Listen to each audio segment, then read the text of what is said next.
Hi, Aubrey. How are you doing today? I'm doing all right. How are you? Good. I appreciate you being here and being willing to talk to me. So, I'm Sky, and I'm an MSW intern. So far, you've already been given a consent for treatment. Mm-hmm. You've already been informed about our HIPAA policy. Yes. General release of information, and you know about our rules here at GMC, correct? Mm-hmm. Okay. And I just want to remind you that everything that you say to me here will be confidential. Mm-hmm. I won't repeat anything to anyone. Nothing you say to me can be used to prosecute you further. Except we do have our mandatory reporting requirements, which are abuse or neglect of a child, abuse or neglect of a disabled or elderly adult, intent to harm yourself or another person, or if you have a communicable disease with the intent to spread it. Okay. Okay? So, tell me a little bit about why you're here. Well, I was in a car accident a little while ago, and I got my blood tested at the time, and it was found positive for THC, and so the courts ordered me to come here for 16 weeks. Okay. And tell me a little bit about your use of marijuana. When did that start? It started when I was 16, and I've been using it since then. Okay. And do you use any other substances? I drink. Okay. And can you tell me why you started using? Well, I started using, like I said, when I was 16, and my brother introduced me to it, my older brother, and he smoked, and yeah, around that time, I just kind of picked it up with him, I guess. Okay, and how frequently do you use substances? How often do you drink, and how often do you use marijuana? At least a few times a week. With the marijuana is more frequent than the drinking is. I do drink sometimes, but I smoke quite a bit. Okay, and do you see your substance use as a problem? Yeah, I do. I think I use most of the time because I get really anxious. Okay. And so that's a way for me to kind of deal with that, and it helps me get out of my head and relax. And so I use that for that, but I think it's probably not the best way for me to handle that. Do you feel like that's why you've always used substances? I think for the most part, yeah, I've always had some anxiety, and I think it's gotten worse over the years, but I used it at first just kind of for fun because it's what my brother did and that's how it was, but I think later I started to use it to help with my anxiety. Okay. And tell me about your anxiety. What do you get anxious about? I don't know, if I say something stupid, like I said something stupid at work the other day, and I just couldn't get out of my head about it, and it's all I could focus on the rest of the day was saying something silly in front of someone and looking like I'm incompetent or doing things like that. And if I get embarrassed, it's just really hard for me to be able to deal with that. And so I just get really anxious. Okay, so it sounds like you maybe have a little bit of social anxiety, maybe? Yeah, I think that could be a lot of it. You get anxious around people or big crowds. Yeah. You feel like you have any obsessive thinking? You think about things that you say over and over again? Yeah, I think that it gets stuck in my head for a while, and I think most people would be able to just kind of be like, oh, it was a mistake and get over it, but I just think about it for so long, and then by the time I'm off work or something and I go home, it's like the only way I can let it go is if I drink or if I smoke. Right. That must be hard to have those kinds of thoughts running through your head all day. Yeah, I just want to find ways to deal with it better, I guess. Okay, so tell me about the consequences of your substance abuse. Has it caused problems in your life? I go to school and I'm doing okay in school and I have a job and I feel like for the most part my life is really functional. Mm-hmm. But also with the anxiety and stuff, it feels really debilitating sometimes. Mm-hmm. I'm just something that I don't want to have to deal with anymore.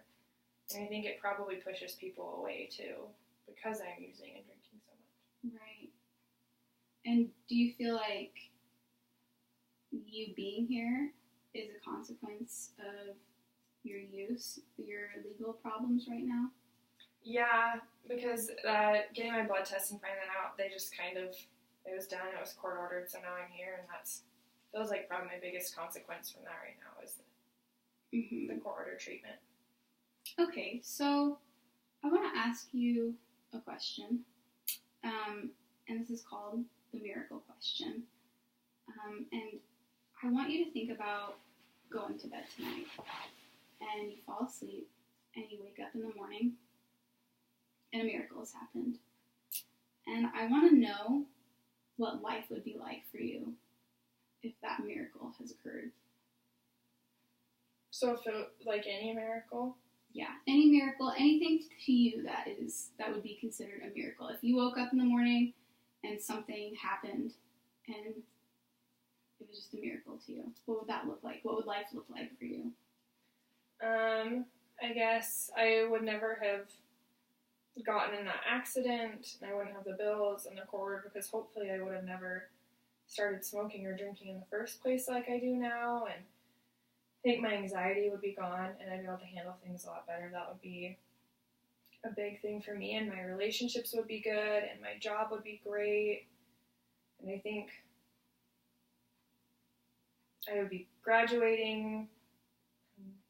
I don't know, especially just taking the anxiety away. There would be no more anxiety. Okay. So let's talk about how we can make that happen. First of all, I want to ask you what you think some of your strengths are. I'm a good student, and I work hard in my school, and I work hard at my job. I think I'm good at both my job and school. And I have a good support system, and I'm kind to people. I don't know. Okay, so you're a good student. I'm good at my job. I'm a good friend.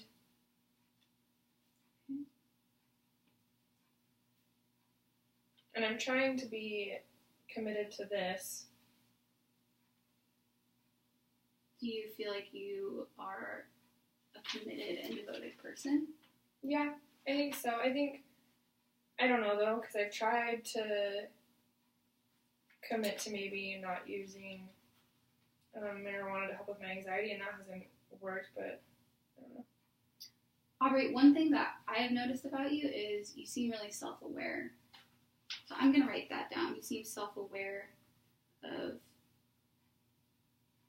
your problems and why you're here. You're aware that these behaviors are problems in your life and that you want to take steps to fix them. And I think that's really great. That is only going to help you in your recovery. So let's look at how these strengths can help you to accomplish that miracle that you have envisioned in your head for the future. What is the first goal that you would like to set to work towards that? I think my first goal would be either to be able to stop using to cope with my anxiety, or even just being able to lower my anxiety. Okay, that's great. So let's work on both of those.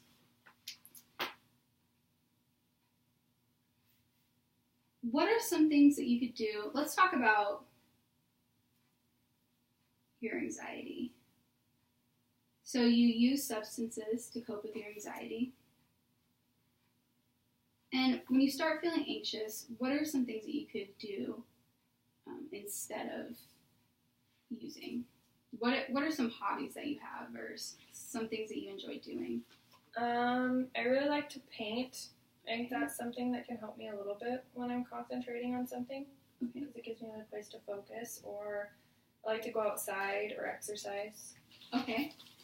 What do you like to do outside? Depending on the season, I like to hike or go skiing or go camping or just be at the lake. Okay, and you also said what else? You like to paint, you like to go outside, and you said exercise? Mm-hmm. Okay, great. Those are all really great things that you can do. So how would you feel if instead of using substances, you decided to paint, or you decided to take a hike, or you decided to go to the gym to exercise. Is that something we could work on doing? Yeah, I think so. Okay. I feel like it's so much easier for me to just, smoke really quick or do something like that rather than go on a big hike or go to the gym for an hour or paint for however long. But I think it's something that I could try and do. Sure. So I definitely understand that. It's much easier to just do the thing that gives you the most peace the quickest, right? Mm-hmm. But we've also seen some pretty serious consequences come from those behaviors, right? Yeah. And what are some of the consequences that might come from painting or going outside or exercising? I can't really think of any bad consequences about them. Right, I can't really either. I think, besides time, but I mean, as long as I'm balancing my homework and stuff, I think it'd be fine. Okay, great. And I have an idea that I'd like to run past you. Do you know what mindfulness is? I've heard of it before, but I don't really know. Okay, so anxiety is you're worrying about things that happened in the past, or a lot of times you're worrying about what's going to happen in the future. And mindfulness really helps you to focus on the present and to focus on the here and now and not be worrying about what's happening tomorrow or what happened yesterday. Mm-hmm. And I'd like to go through a little mindfulness exercise with you, if that's okay. Mm-hmm. Okay, so I just want you to find a comfortable position, and I want you to close your eyes, and I want you to start breathing normally. Breathe in and out. Assume an attitude of non-judging, patience, non-striving, acceptance, trust, and letting be. Let go of any ideas about how things should be. Don't try to make anything in particular happen. Don't even try to relax. Bring awareness to your abdomen, allowing the abdomen to relax and become soft, gently letting the abdomen stay soft. Now direct your attention to the sensations of your breath as it comes and goes. Concentrate your awareness at the place in your body where you can feel the breath come and go most easily and naturally. For some, this is the abdomen, for others, the chest, and for others, the nose. Let your attention settle and focus exactly on the place where the breath sensations are easiest for you to feel. Allow the breath to breathe itself, flowing naturally, not trying to control it. This practice is about strengthening the attention and awareness, not controlling the breath.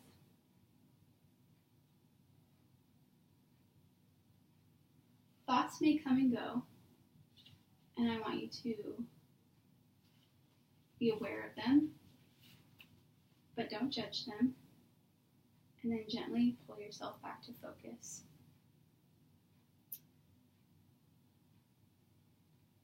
And I want you to bring awareness back to the room. Wiggle your fingers and stretch forward, and gently open your eyes. Notice how you're feeling, then let that feeling go. How do you feel? It was definitely hard to keep thoughts out of my head, but I don't know, I feel more relaxed, and I feel Do you feel a like little better. Do you feel like that's something you would be willing to try when you start feeling anxiety coming on to keep you grounded in the present? Yeah, I think as long as because I can't really do it anywhere when I'm at work, but I think if I can take like a minute and even go in the break room, I think that could be really helpful. Okay, and if you're able to control that anxiety, maybe you won't feel the need to use substances. Mm-hmm. Okay, great. So Aubrey, what I want you to do is I want you to take this notebook and I want you to, this whole week, I want you to write down every time you're feeling anxiety, and I want you to write about the experience. I want you to write about if you used one of the solutions that we came up with to avoid using substances, or if you gave in and used the substance. And I want you to be honest about it, because we want to see how this is working for you. So I want you to keep note of that. And I want you to remember these strengths that we've gone over. Remember the commitment and devotion that you feel within yourself. And remember the good things about who you are. And use those, especially the commitment and the devotion. I'm really glad that you brought that up, because I think that can be a real asset to you sticking to this plan that we have started. Do you feel like you are ready to commit to what we've talked about today? Yeah, I think I can try. Okay, great. So I want you to remember to journal every time, even if it's, and this is your journal, I'm going to give you this. Okay. Good or bad, I just want to hear about how it goes. Okay. Okay, great. So we'll see you next week. Thanks for coming, Aubrey. Thank you.